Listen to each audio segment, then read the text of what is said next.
Alright, so I was able to get the console out. I showed you those bolts I took out. With just a little bit of wiggling, it pulled out. It's kind of up under here, but if you slide it forward, then kind of pick it up, it comes out. So what we've got here is, there's the Bose amp.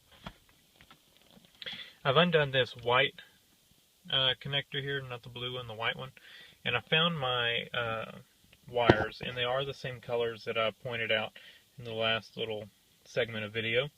So I'm going to actually snip those out of this harness, and I'm going to ohm them out. And since this is a dual voice coil subwoofer, we're going to need to see how we need to hook it up. I've got a Rockford Fosgate Punch 45 amp, and it's only 4 ohm stable in bridged mode. So I need to try to get this thing hooked up where it is 4 ohm or higher. Ideally 4 ohms would be great because I'll get the most power out of that. So if I can get this thing wired up 4 ohms, then we'll be in good shape.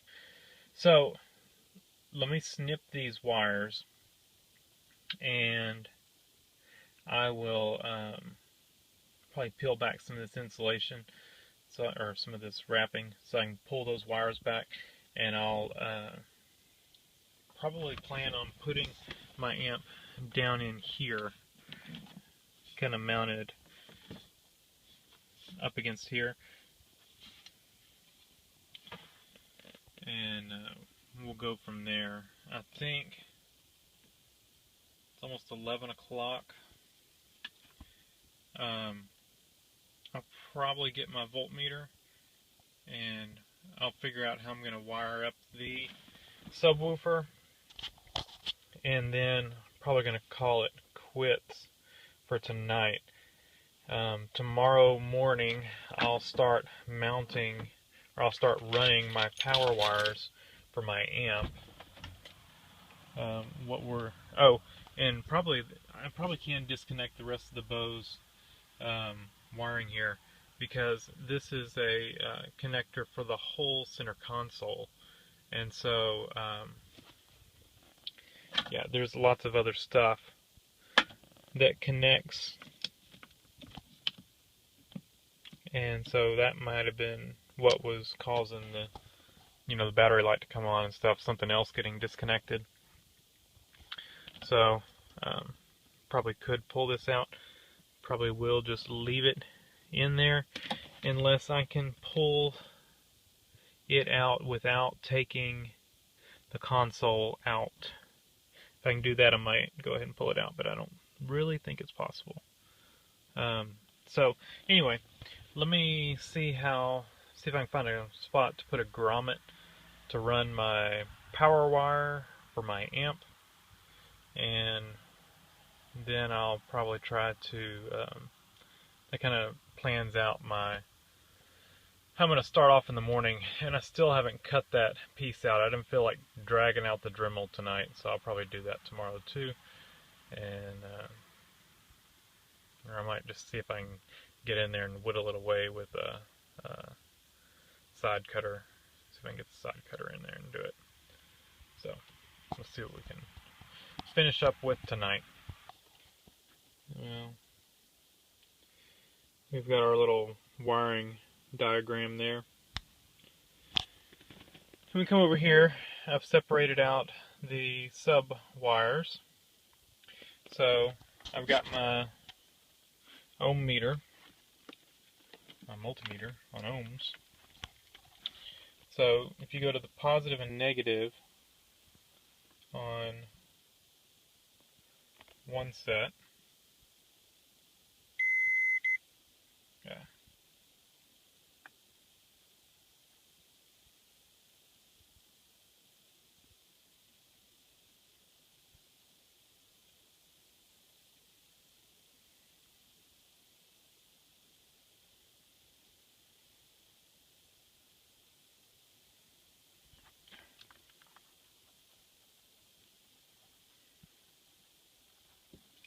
Well, this is hard to do one-handed. Let me see, prop y'all. Watch the meter.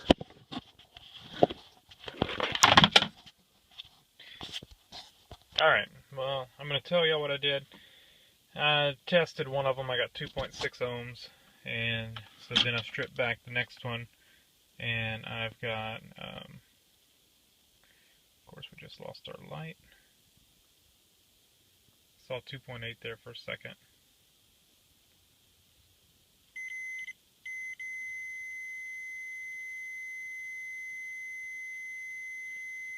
Getting 4, but I don't think I have a real good connection. Basically though, each voice coil's 2 ohms. So we will wire this in series. So basically we're going to take a positive and negative out of each channel and wire those two together. So we'll take a positive and negative, just wire them together, and then take the positive and negative for the other sub, or take a positive and negative, wire them together, then take our leftover positive and negative, and that'll get wired to the amp. And so I'm going to go ahead and wire that up, and I'm going to wire, I've got a piece of good speaker cable. So right here, I'm going to wire the positive and negative together, and then I'll take the leftover positive and negative, wire it into my speaker wire here, which will connect to our amp. So basically, yeah, we're wiring it in series right here. So here's my Punch 45 amp, and this thing's bigger than I remembered it. I went and pulled it out. Got this thing for free, or maybe I traded something for it, years and years and years and years and years ago. I've had this thing a long time. I haven't used it in a few years. The last vehicle I used it in was probably like maybe 6 years ago, but it does work well. When I got it, one channel was blown in it. It had blown outputs. I replaced the outputs on it, and it's been working fine since. So we're going to find a spot where we can put this thing. Maybe I should test it first, but I don't know that it's going to fit down in here. It might be tight if it fits. I might have to go ahead and pull the Bose amp out. Oh, look at that. I think the cup holder will just fit. So if we put it like that, of course I need to get it where it's not going to rattle or something. I'll make sure the cup holders fit. If we're good, I'll probably leave it just like that. And might flip it over. Let the wires go out the bottom. We'll see. So that's what we're going to wire up. I picked up, this thing doesn't, you know, it's 45 watts a channel. It does not use a whole lot of power. So I don't need the best wiring kit available. I picked up, you know, people complain about this kit because it's, the wire is probably undersized. It's probably not truly 8-gauge wiring. It's supposed to be an 8-gauge kit. This in the box. That's not part of the kit, but I'm actually fairly impressed with the kit. Yes, I bought it knowing that this wire is probably not truly 8-gauge. It is thick enough for my amp. This is 8-gauge wire is really overkill for this. 10-gauge is just fine.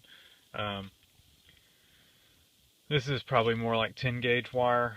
Just looking off of it, it may be kind of in between 8 and 10, but it's got good thick insulation, and they probably do that to make the wire look thicker, but More insulation is never a bad thing when you're running in a vehicle. Don't want to get it up against something to short it out. So I'm happy with it. It came with some decent connectors, tie wraps. These are decent spade terminals.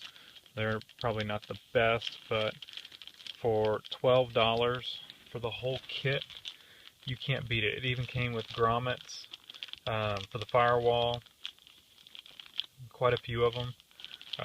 Some of these hard grommets, then rubber grommets. I mean, they really try to make sure you have everything you would need. Screws. I mean, it came with a remote wire to run down from the radio, and it came with speaker wire. I will not be using this. Again, it's also kind of thick insulation, kind of thinner wire. Most of this, I'm sure, is copper covered aluminum or copper clad aluminum wire, but we won't be using that. Came with a decent, I think this is an oxygen free RCA cable. It looks to be good quality. I mean, you're going to pay probably $10 for one of these separately. It came with there's that a decent fuse holder with a fuse. Nothing wrong with that fuse holder. It's got rubber grommets on the end. It's decent. Not bad at all. Ground cable and wire loom. So for $12, it's a bargain.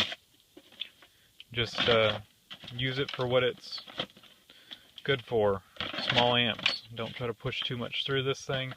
You know, when you're sizing your wiring, if you buy this kit, make sure you don't need anything better than like a 10 gauge wire, because this really is probably not 8 gauge. So just size everything right. I always try to oversize my wiring anyway. You know, if it recommends 8 gauge, I'll try to run 6 gauge. You know, just to, you'd rather have thicker wire than needed. So here's the splitter I got. We don't need that yet, because we'll do that when we go back together with everything. But I am going to go ahead, and I just went in the house and grabbed a RCA cable. I've got tons of these. I'm going to go ahead and run that down. I'm going to run my remote wire down and my RCAs down, so that I can kind of get everything running down from here. Actually, before I do that, I need to cut that out. So let me see if I can get that with side cutters. So I easily took side cutters, and see how, I mean, it's not like perfect, but did that with some side cutters in that cramped spot. And look at that hack job they did before. So you can take something like side cutters and make it look nice. It was quick and easy. So it fits now.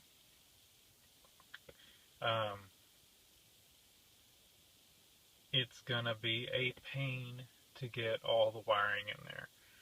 There's just a lot of wires and not much place to put them.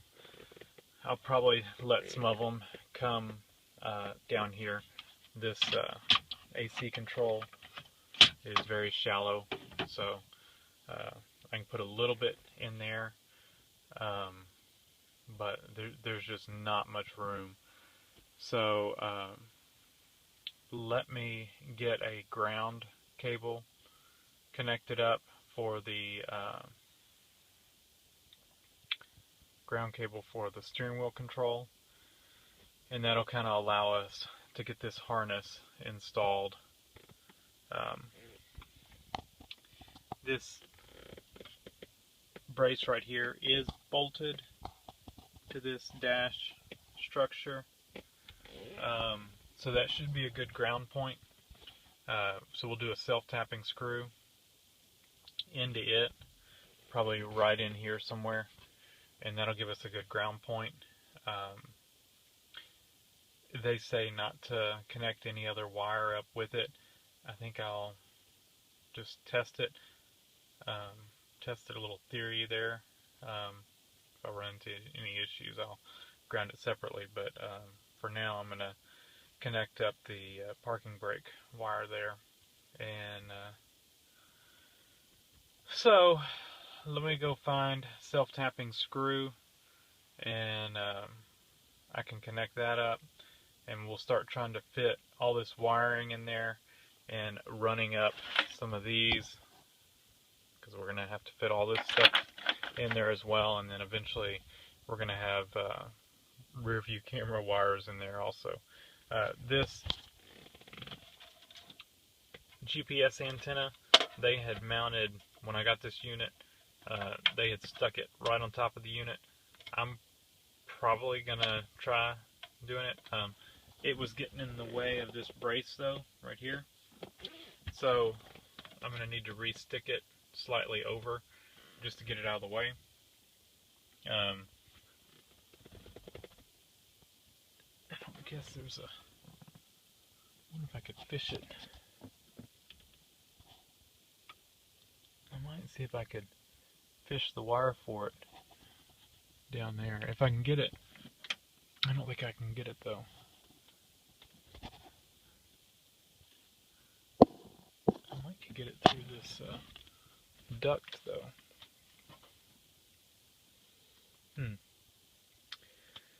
I don't think so. It's a pretty big connector. Well, we'll figure something out for that. I'll probably leave it on top of the unit for now. Put some more double-sided tape on it and leave it up there. If I have any GPS signal issues, I'll move it